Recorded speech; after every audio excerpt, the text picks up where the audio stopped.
मेरा भी एक निवेदन है सम्राट। मेरी ओर से पासे मामाश्री फेंकेंगे।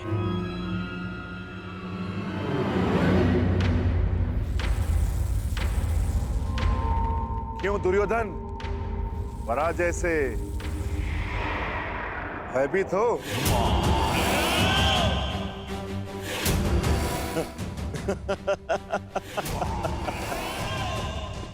नहीं भ्राता भीम, मैं सम्राट की विजय से भयभीत नहीं, परंतु क्या करूं, इस समय मेरे हाथ पासे फेंकने के सक्षम नहीं है।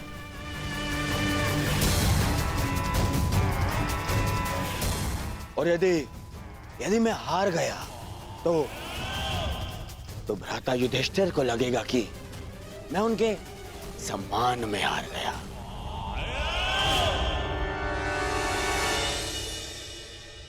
परंतु क्या द्यूत में यह नियम है कि पासे कोई और चले?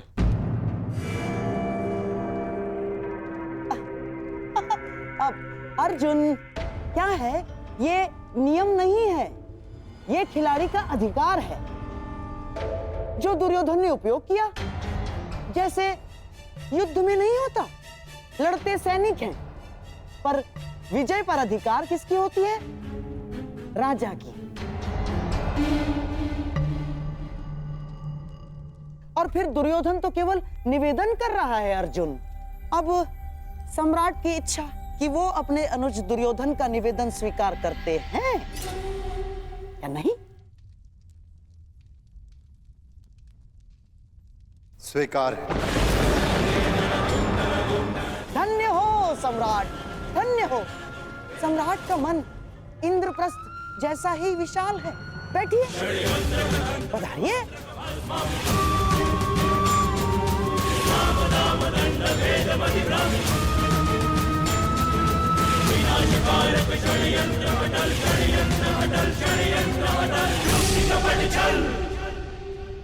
अब मेरा राज स्त्रियों से निवेदन है कि वो अंतःपुर की ओर प्रस्थान करें।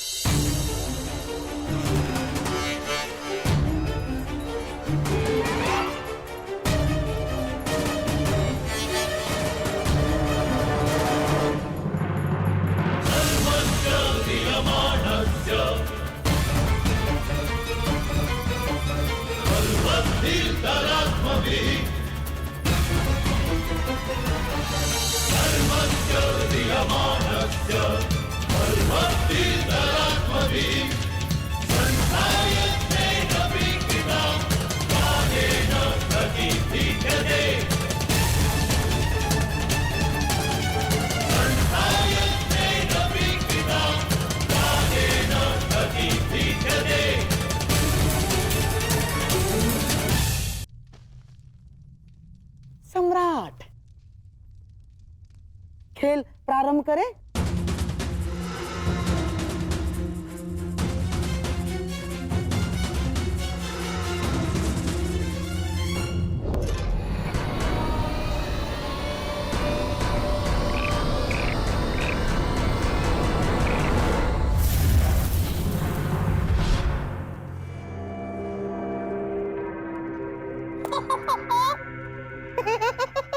पहले ही चाल में पौबारा।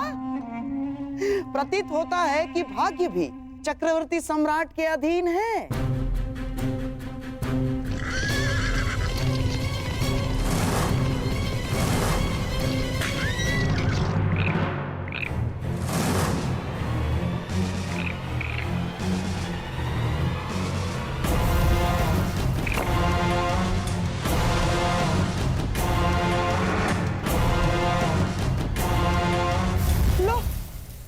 भाग्य तो पलट गया।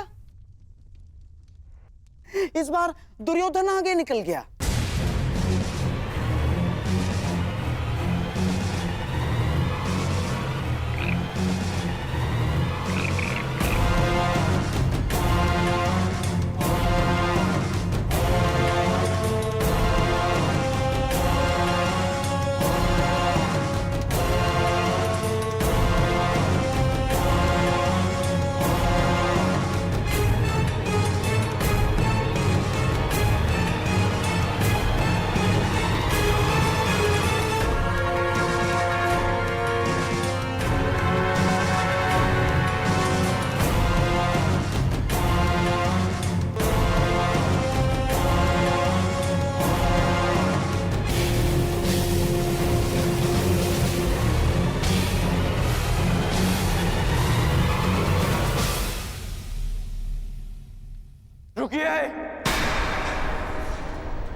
ये द्यूत एक छल है सम्राट युधिष्ठिर।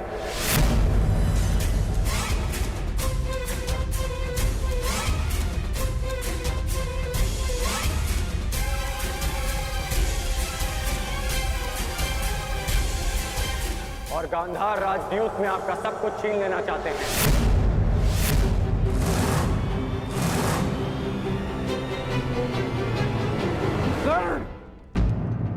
ये क्या कह रहे हो तुम? हाँ महाराज, इस समय चौसर पर आपका पुत्र और मेरा मित्र नहीं, गांधार नरेश शकुनी का भांजा दुर्योधन बैठा है।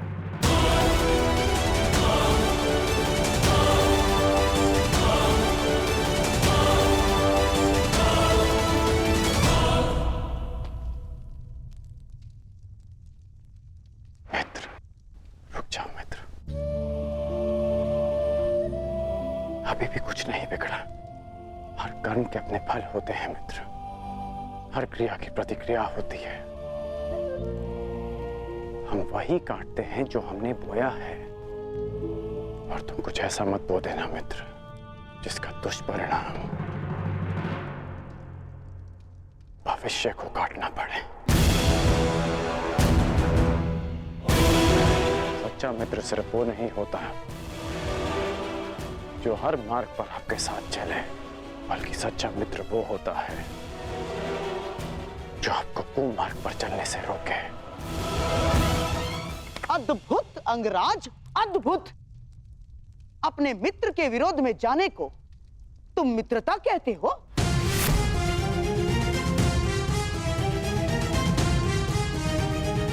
मित्रता का वृक्ष विश्वास, प्रेम और समर्पण की भूमि पर लगता है। आप केवल छल करना जानते हैं गांधार राज, और उस छल से अनेक शत्रु उत्पन्न करना जानते हैं। और इस समय भी आप छल से पांडवों का सब कुछ छीन लेना चाहते हैं।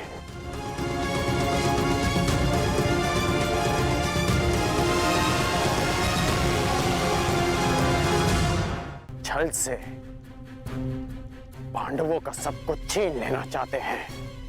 वाह अंगराज, वाह। अब मैं इसे क्या कहूं? महान मित्रता या फिर सबसे बड़ा मिथ्या आरोप? ध्यान से देखो इस चौसर को अंगराज। सम्राट युधिष्ठिर दुर्योधन से सब कुछ जीतने से केवल एक पग दूर है। तुम्हारा ये परम मित्र दुर्योधन अपना सब कुछ हारने की सीमा पर खड़ा है, और तुम मुझ पर और दुर्योधन पर छल का आरोप लगा रहे हो।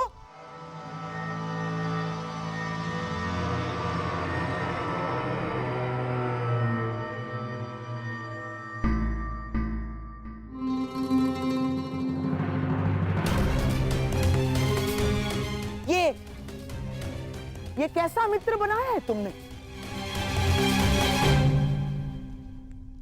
मित्रता ही तो निभा रहे हैं अंगराज। वो नहीं चाहते कि उनका मित्र सब कुछ हार जाए, इसलिए ये दाव से पहले ये दाव खेल रहे हैं।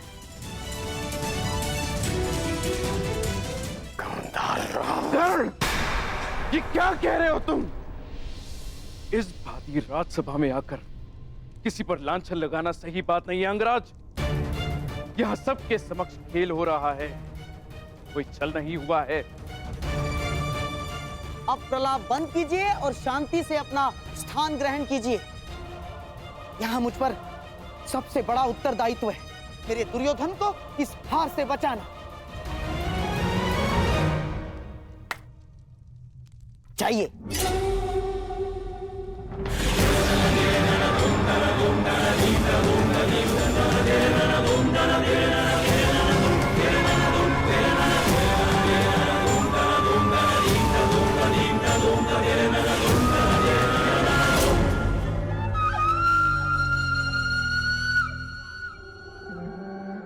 सम्राट,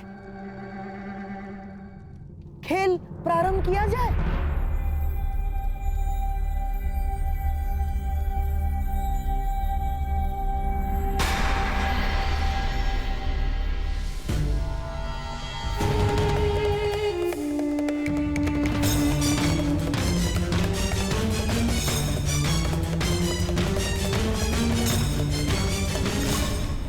बधाई हो ज्येष्ठ, बधाई हो। आप विजयी हुए। अब बताइए अंगराज, क्या ये छल है?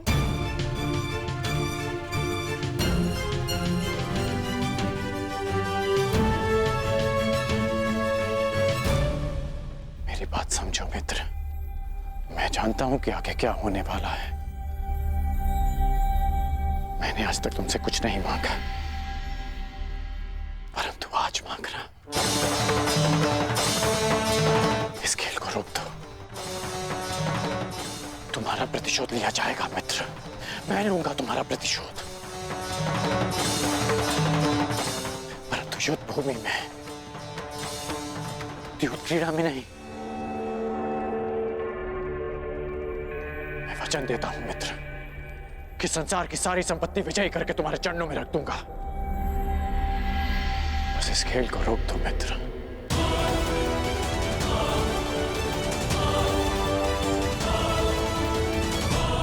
वचन देता हूं मित्र कि संसार की सारी संपत्ति विजयी करके तुम्हारे चरणों में रख दूंगा। बस इस खेल को रोक दो मित्र।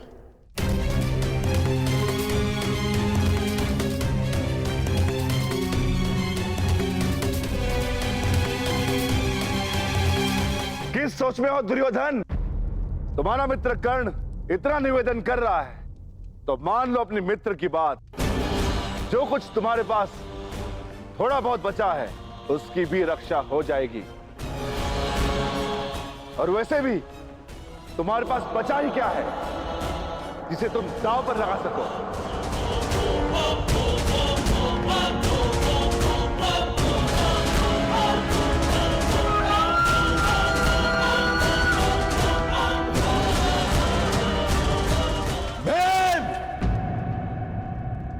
दुर्योधन अजय योद्धा है।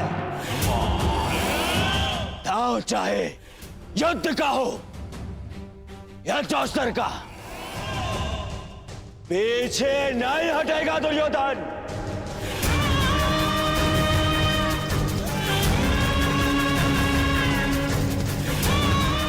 मैं दांव खेलूंगा, खेलूंगा दांव।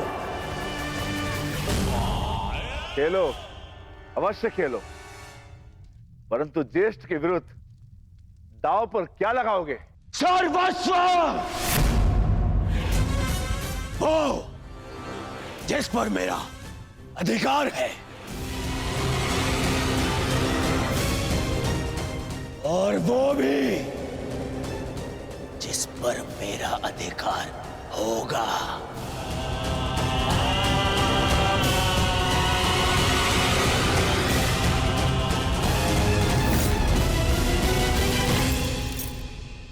आभूषण जिन पे मेरा अधिकार है।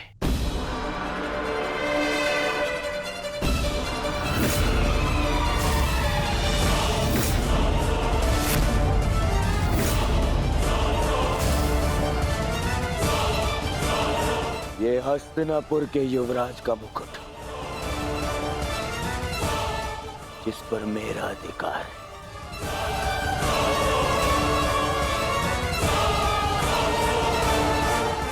सबसे अधिक महत्वपूर्ण वो जिस पर मेरा अधिकार होगा।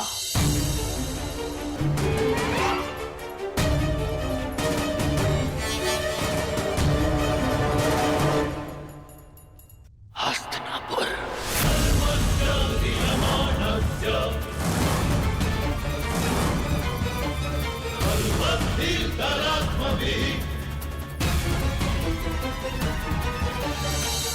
मैं दुर्योधन आज हस्तिनापुर के सिंहासन को दांव पे लगाता हूं।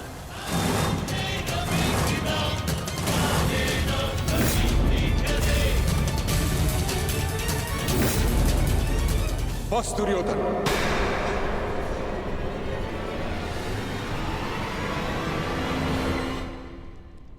हस्तिनापुर कोई वस्तु, कोई आभूषण, कोई संपत्ति नहीं। हस्तिनापुर सम्मान है। कुरुवंश ने सहस्त्र वर्षों की साधना से इसे अर्जित किया है। तुम इसे चौसर पर दांव लगाने की बात करते हो। इससे पूर्व कि मैं इसे हस्तिनापुर का अपमान समझकर शस्त्र उठा लूं, अपने मन से ये बात निकाल फेंको। दुर्योधन, महामहिम बिल्कुल ठीक कह रहे हैं। हस्तिनापुर पर तुम्हारा कोई अधिकार नहीं। तुम केवल और केवल यहाँ के युवराज हो, यहाँ के सम्राट नहीं। तो हो जाऊंगा क्रुद्रोण। आज महाराज ना सही, कल बन जाऊंगा। तो क्या राज्य पर मेरा अधिकार नहीं होगा? अवश्य होगा पुत्र, परंतु राज मुकुट पहनने के पश्चात। अभी हस्तिनापुर का अधिकार महाराज धृतराष्ट्र के पास है। मैं उन्हीं महाराज धृतराष्ट्र का ज्येष्ठ पुत्र हूं।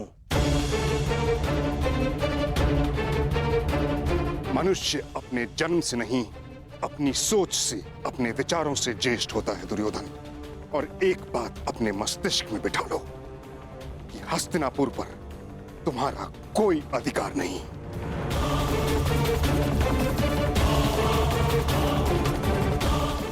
ठीक है, तो जिनका अधिकार है मैं उन्हीं से पूछ लेता हूं। पिताश्री,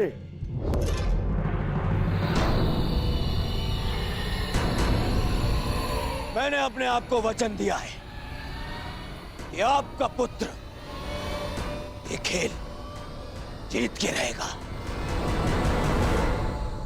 या तो मैं आज विजय रथ पर जीत कर जाऊंगा, या अपनी अंतिम यात्रा पर।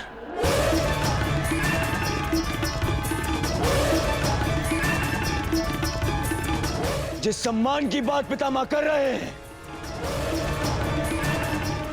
हस्तिनापुर का वही सम्मान आज दांव पे लगा है। अब आप बताइए, क्या आपको अपने पुत्र पर विश्वास है?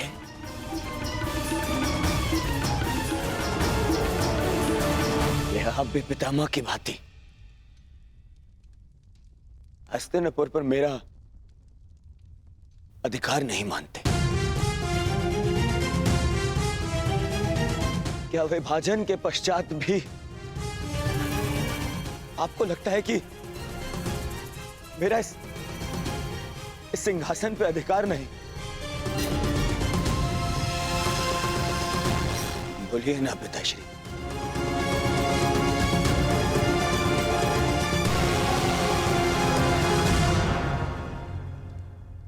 अधिकार है पुत्र।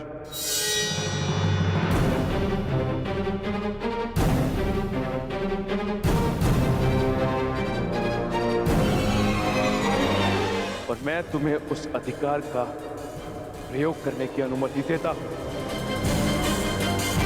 धृतराष्ट्र, तुम ऐसा नहीं कर सकते। हस्तिनापुर को दांव पर नहीं लगने दे सकते। पितामह, सबको अपनी सीमा का भान कराने वाले आज अपनी सीमा भूल रहे हैं। ये राजमहल नहीं, राज्यसभा है।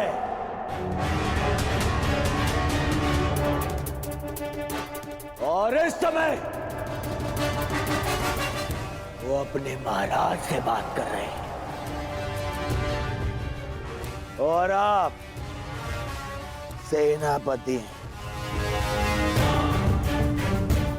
और सिंहासन पे बैठने वाले महाराज की आज्ञा पर प्रश्न चिन्ह लगाने का अधिकार नहीं है आपको। जिसका हस्तिनापुर पर अधिकार है उसने अपना निर्णय ले लिया, और अब आप अपने कर्तव्य का पालन कीजिए।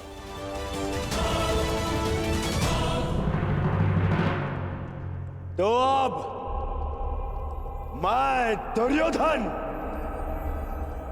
हस्तिनापुर नरेश की अनुमति से